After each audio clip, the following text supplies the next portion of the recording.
Hey everyone, how's it going? Bowser here, and I have a Preservation Evoker guide. This is my Mythic Plus guide, or rather I guess my Mythic Zero guide, as we can't officially go into M+, but this is what I plan on bringing day one.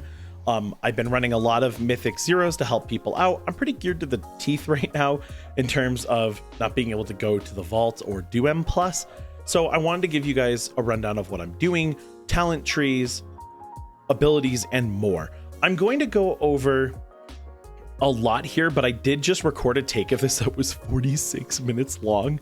So I want to go a little bit faster and go a little less crazy into detail. Here's the talent page. I'll have the link down below.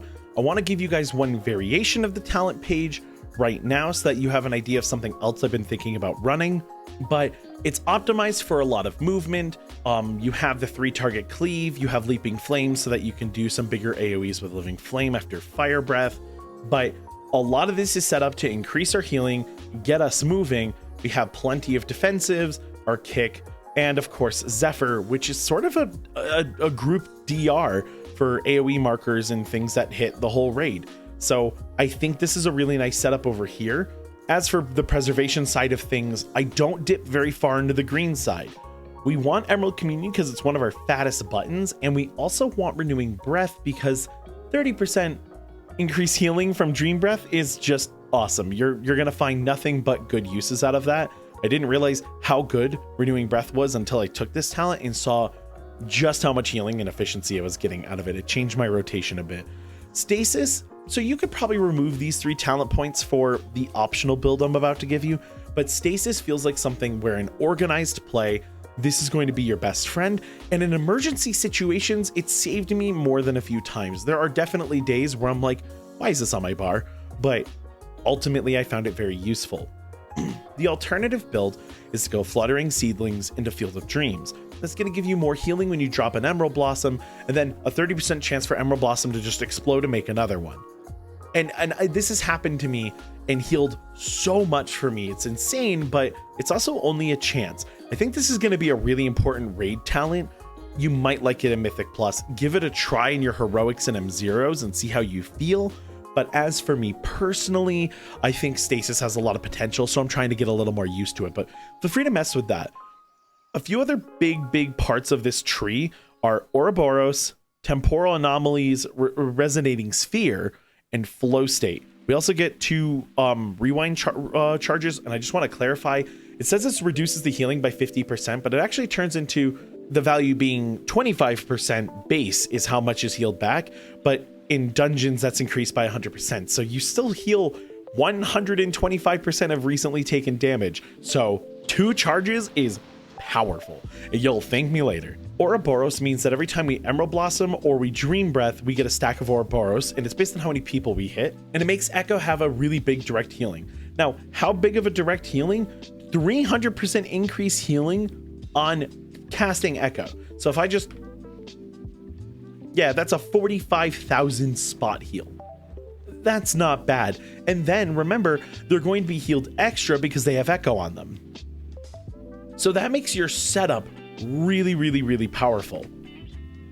Echo's a decent spot heal on its own, but having it stack up and be even stronger has saved me many times because their only other big spot healing button is a Tip the Scales combo or Verdant Embrace, which does throw us into melee with the target, which is a little bit dangerous.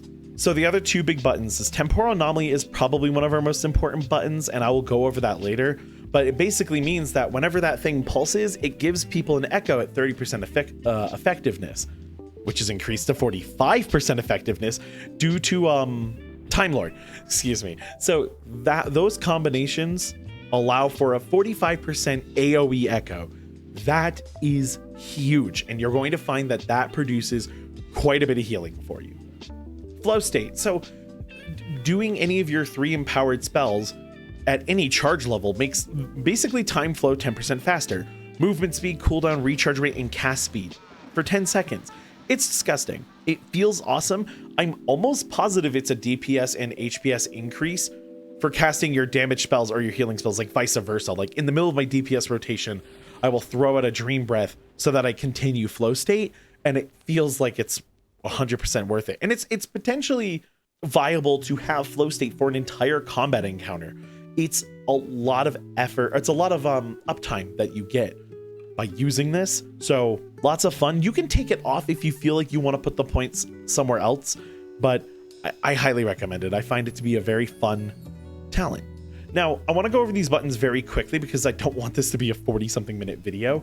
So Disintegrate does more damage with our talent tree, and it restores mana. So this is one of your best friends in single target, as is Living Flame. It's also really good single target damage and will give us free procs of things like heals and Disintegrate. Love to see it. Azure Strike, hitting 3 people because of the talent tree, makes it pretty commendable AoE when you don't have anything else up. You're going to use this a lot. In 2 target situations and a 2 target cleave, it is more damage to cast Azure Strike than Living Flame. So use Living Flame spam in cleave situations when you need to prioritize healing, right? You want to farm for those free procs of Emerald Blossom and Echo. Yeah, then you're going to want to forego your cleave damage and just go for the single target damage. But if healing isn't a problem right now, Azure Strike will give you more damage. And I just want to know, we have really good damage as a healer. Like, there's some really impressive stuff and pulls that you can pull off with this spec, and you'll get some crazy numbers out. But your single target's actually pretty good. So be proud of your single target. You can use that to even out packs if you feel like you need to help get the health bars all nice and even for the AoE players. And it makes boss encounters a little nicer, or when an ad shows up and you gotta destroy a totem, you're pretty decent at destroying the totem. Spirit Bloom is, because we can get a level 4 charge, is one of our best emergency heals with something like Tip the Scales. It also just heals for a ton.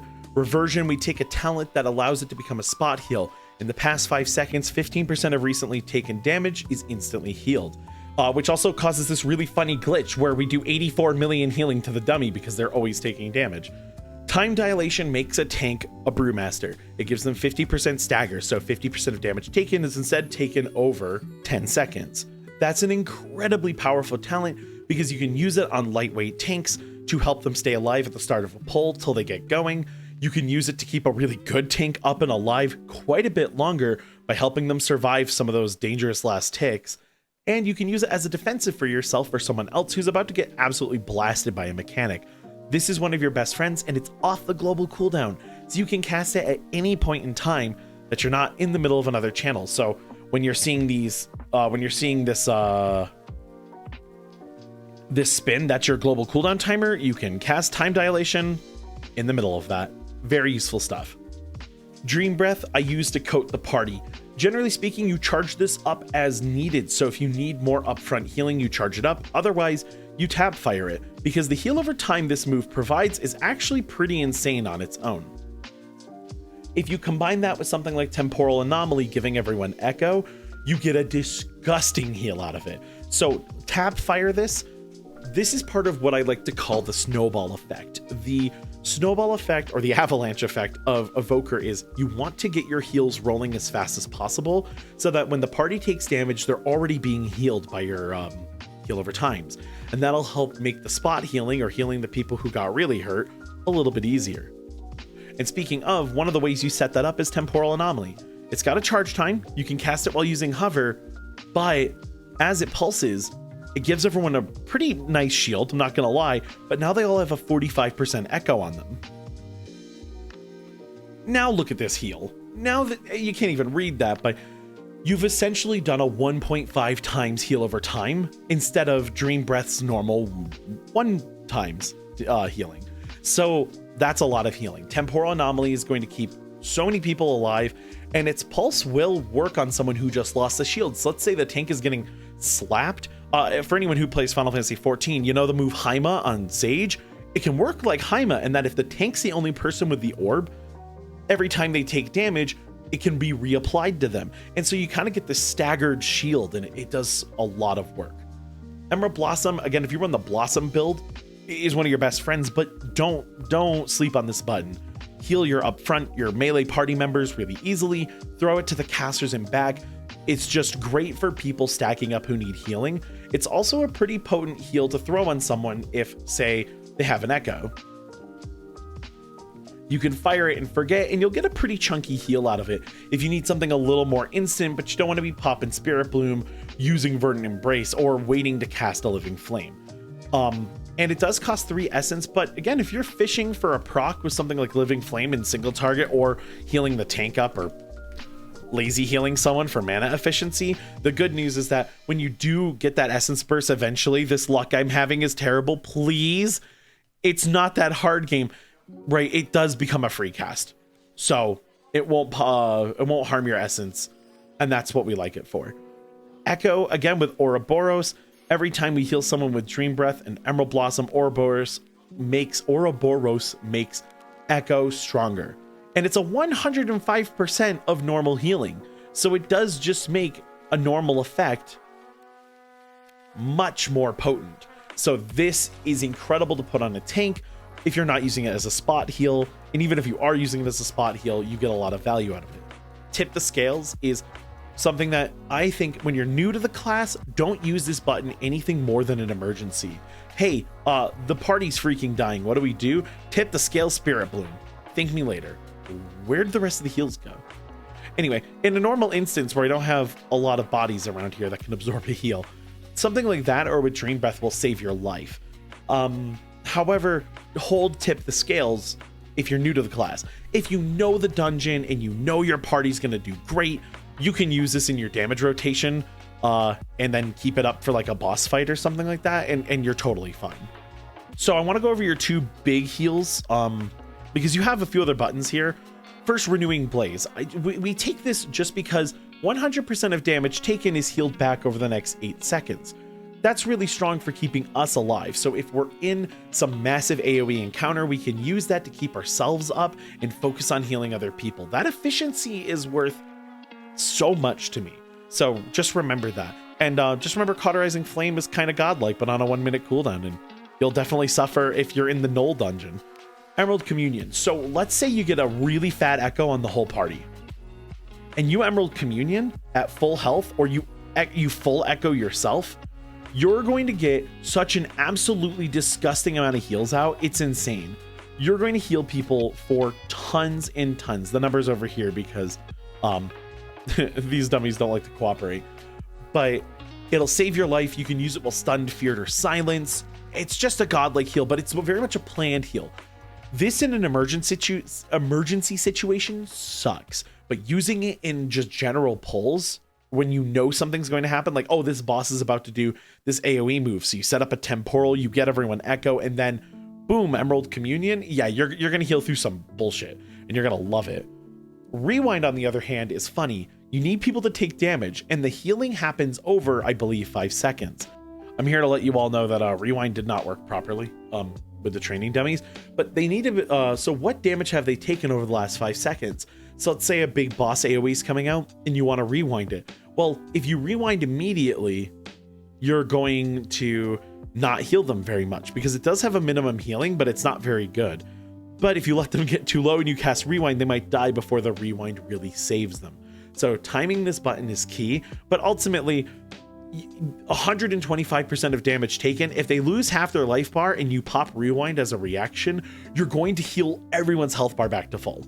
So it does have some like obvious scenarios. Just try not to get overzealous with it because people do have to take damage. Deep Breath. I mix this in my damage rotation. I tend to keep this button on cooldown as often as possible. And for my opening rotation, I tend to Fire Breath and then Deep Breath. Or if there needs to be healing, I'll Fire Breath, Dream Breath, Deep Breath. But you're going to find that you use this move whenever you can. Use it on bigger packs. Feel free to use it in single target. It's still good in single target, but you're not a devastation. You don't get a really nice buff for using it. It's just a good 2-minute, but hey, we take those. Here's my damage rotation for AoE. You want to start with a level 1, 2, or 3 Fire Breath, depending on how long you think the pack's going to live. Right now in my M0s, everything's just falling over so fast. I don't recommend level 1, but I'm sure when I'm doing 20s, I'm going to be very thankful that I remembered to use level 1 because the healing being up front on a level 4 is nice healing. Like, it's actually incredible healing. 80% of its damage will be thrown to a target, but using it as a buffer for healing over time is actually really efficient. So I typically will start a pull with Flame Breath, level 1 or 2, Fire Breath over everyone. I might Azure Strike for fun, but then I throw a Temporal Anomaly back towards my tank and whoever else needs it. right? So that way your party is getting healed. They're getting healed from the flames that intelligently heal targets, or at least somewhat intelligently heal targets. And you have everything going. And that temporal anomaly can wait. If somebody's getting blasted, throw an echo or an emerald blossom down. If an emergency takes place, you can go for a tip the scale spirit bloom or start charging up your dream breath. But ultimately, if no one's dying, you can throw the temporal anomaly, throw a few Azure Strikes in, and then after maybe 2 Azure Strikes, there will be enough pulses that you'll get a decent amount of healing. Once you have a temporal anomaly being thrown and it's doing its job, or if you don't care and you don't think the damage is very high, pop Dream Breath so that everyone has a buffer going for a little bit, because when the going gets rough, this little buffer is going to do a lot of healing for you. Single target's real easy though. Single target's great. Again, in a cleave situation, use Azure Strike if you want damage, but use Living Flame if you want to farm for procs. But your single target is as simple as could be. Start with Disintegrate so that your essence is recharging, let it go all the way through, and then mash Living Flame. You've done it. If you have Flame Breath or Fire Breath, I recommend popping it level 1. And then just continue casting Living Flame. Use the free procs of Disintegrate whenever you can, and try not to cap on Essence Burst while doing it. And sorry, that symbol's one of my rings going off. And your single target's like commendable at roughly 15,000 single target. Yeah, if you can just actually sit there and single target someone, you're going to do a lot of damage to them. That's great for priority targets, for totems that drop that need to die, and for bosses. But again, in that cleave situation, if you need heals, prioritizing mashing for Living Flame procs. If you don't need to heal, continue Azure Striking. I think Evoker is a lot of fun, and with the other utility that the class has, CC and the kick and all of that, there's a lot to love here, but it is a bit of prep and it is a bit of practice. Make sure you're preparing as the pull starts. Make sure you're trying to use things like hover to continue moving with the group while throwing out temporal anomalies and getting people prepared. Don't be scared though to tell your group to stack up or to move in for heals. You have a limited range and you heal more like a melee healer than a ranged healer at times, just because you have to aim so many of your moves. If bosses don't have frontals, feel free to stand by the tank and aim backwards. If the party has a weird casting line and melee line, you might want to go to the side and turn whenever you need to heal. Like you'll be straight up like fighting monsters over here, and then you find out that your melee's here, and then your casters need help, so you just turn around and then go back to attacking. It can suck sometimes, but don't feel bad about yelling at people to stack up. But hopefully the shorter version of the video helped. I have another guide planned for how DPS and tanks should play with Preservation Evokers, but let me know if this guide helped, or if there's anything that you run in particular you want me to check out. I'm very open to ideas, and I will see you all soon.